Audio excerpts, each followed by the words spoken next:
You said that this journey with why start with a deeply personal, painful moment. Yes. What was that? So I lost my passion for my own work, which was embarrassing because superficially my life was pretty good. I owned my own small business. We had good clients. We did good work. But I didn't want to wake up and go to work anymore. And so I kept that to myself. And so all of my energy went into pretending that I was happier, more successful, and more in control than I felt, which was pretty draining, to be honest. And it was only when a friend came to me and said, I'm worried about you, did I come clean and tell her how I really felt. And it lifted a weight off my shoulders and gave me the energy to find a solution. And the solution I found was this thing called the why. Yeah. And you mentioned in your book that about friend exercise.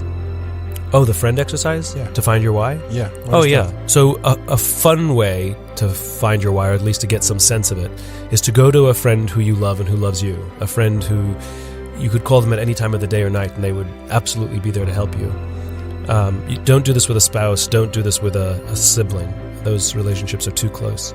But a best friend. And ask them the question, why are we friends? And they're going to look at you like you're crazy. Because you're asking them to put into words a feeling, and the part of the brain that controls our feelings doesn't control language. So they're going to look at you and say, I don't know. And then you play devil's advocate. You say, come on, what is it about me that is so special that I know that you'd be there for me no matter what? And they'll start describing you. You're funny, you're honest, I can count on you. And you have to play devil's advocate. You say, good, that's the definition of a friend. What is it about me that I know you'd be there for me no matter what? And again, this will go on, and you play devil's advocate, and eventually they will give up. And eventually they will describe themselves. My friend said to me, I don't know. All I know is I can be in a room with you and I feel inspired. I don't even have to talk to you. And I got goosebumps. So eventually when your friends start describing something about themselves and you have an emotional response, whether you get goosebumps or you well up with tears, whatever it is, that's proof that the thing that they have said is the value you have in their lives. So that's what your why is. It's core to your being. You'll have an emotional response. And I asked multiple friends, and all my friends told me the exact same thing. That's how I knew I was onto something. Yeah. It's a fun exercise. Do you have some other exercise you recommend to find your why? Well, there's multiple ways you can do it. I mean, I just gave you one fun way. We that's one of the things we do as a company is we help people find their why. But we try and do it we want to make it as accessible as possible. So clearly it's not available to everybody to have a human being come to your home or your office to do it with you. And so we have the Why Discovery course on our website. I published a book called Find Your Why. And then there's the friend exercise. We've tried and make it as available as possible to as many people as possible, because the goal really is that everybody can find their why. So I don't want it to be something exclusive, that really upsets me. So so everything from free all the way up to an individual consultation, and everything in between is available. And I thought about that. How many whys can you have? A human being can only have one. Only one. And can you change why? No. You are who you are. We are the products of our upbringing. We are the sum total of the experiences we had when we were children. And our personalities are fully formed by the time we're probably in our mid to late teens. And that's what the why is. The why is who you are at your core, who you are at your natural best. The rest of our lives simply offer us opportunities to live in balance with our why. So no, you cannot change your why, just like you cannot change who you are. You can improve who you are. You can live to you can try to be your best self, but it's you.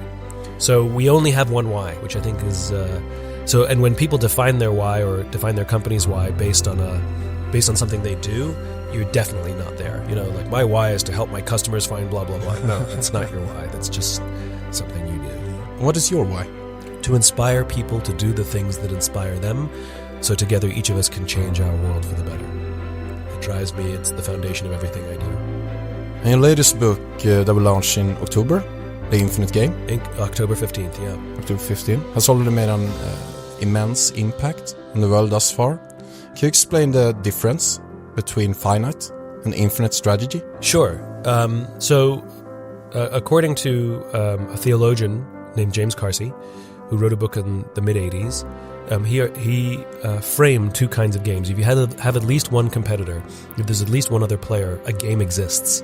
And there are two types of games. There are finite games and there are infinite games. A finite game is defined as known players, fixed rules, and agreed upon objective. Football, right? There's a beginning, there's a middle, and there's an end, right? An infinite game is defined as known and unknown players. New players can join at any point.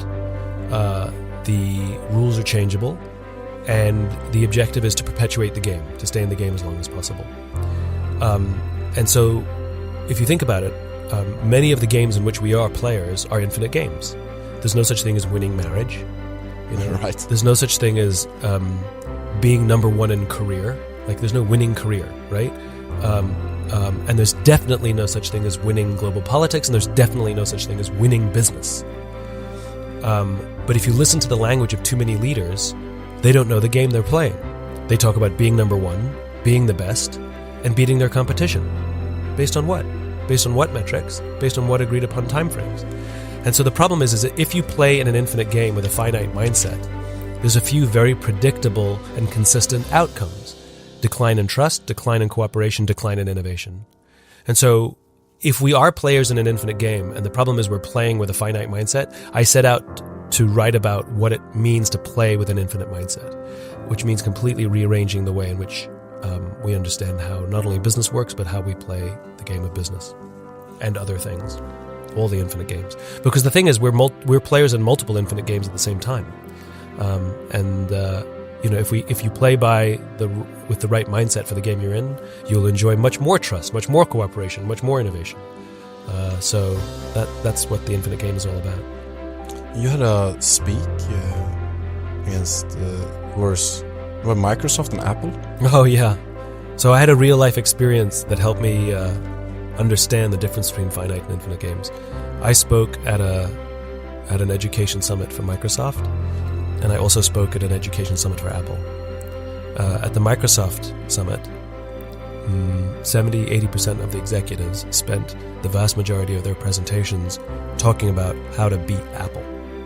Whereas at the Apple summit, 100% of the executives spent 100% of their time talking about how to help teachers teach and how to help students learn. Vastly different. So it was really funny because one clearly was playing with a finite mindset and one was clearly playing with an infinite mindset. At the end of my talk at Microsoft, they gave me a gift. They gave me the Zune when it was a thing. This was Microsoft's answer to the iPod. And it was fantastic. It was a beautiful piece of technology. It worked extremely well. At the end of my Apple talk, I was sitting in a taxi with a senior Apple executive, and I couldn't help myself. I had to just stir the pot. And I turned to him and I said, Microsoft gave me their new Zune, and it is so much better than your iPod Touch. And he looked at me and he said, I have no doubt. And the conversation was over.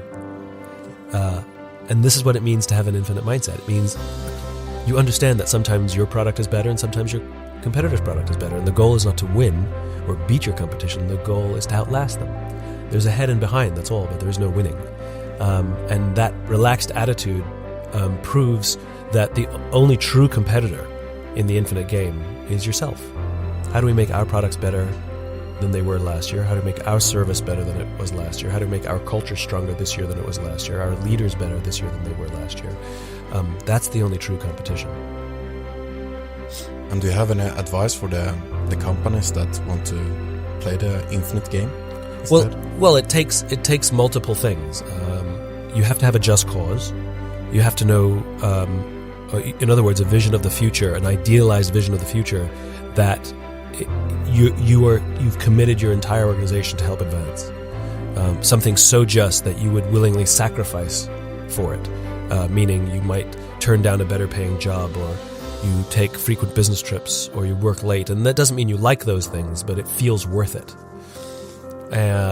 You need to have trusting teams, people who willingly admit mistakes around each other, ask for help without any fear of humiliation or retribution. You have to have trusting teams. You have to have a worthy rival. You have to have another player or players that you can compare yourself to, where their strengths reveal to you your weaknesses, so you find out where you can improve. benchmarks, you know? The goal is not to beat them. The goal is to use them to learn more about ourselves. What is open playbook? There's a existential flexibility, is what it's called, which is the willingness to make a profound shift in strategy in order to advance your cause. There's the famous story of Steve Jobs in 1979 with some of his senior executives. They visited Xerox PARC, and Xerox showed them a technology they'd invented called the graphic user interface. Now remember, Steve Jobs had a just cause. He wanted to empower individuals to stand up to Big Brother, to the status quo. And clearly the computer was an amazing technology to help him do that. And this graphic user interface would allow way more people to use a computer just by clicking a mouse on the screen, as opposed to having to learn the whole computer language, which is how it was back then. And so as they were leaving Xerox, he said to his people, we have to invest in this. And somebody in the group said, we can't. We've already invested millions of dollars and countless man hours in a different direction. If we invest in this graphic user interface, we'll blow up our own business. To which Jobs said, better we should blow it up than someone else.